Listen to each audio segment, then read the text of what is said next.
Мы продолжаем ездить по регионам Крыма и агитировать родителей отдавать своих детей в крымско-татарские классы. Наша цель – сохранить родной язык.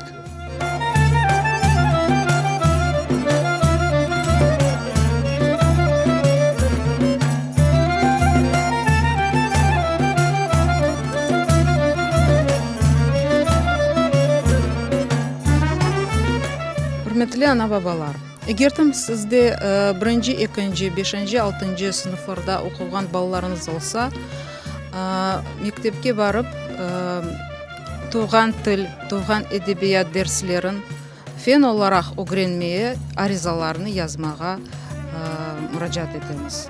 Келіңіз, Қырым татар тілі hocalарының статусыны көтерейік. Мен bu ana tili, kendi tilimizin pek sevemin.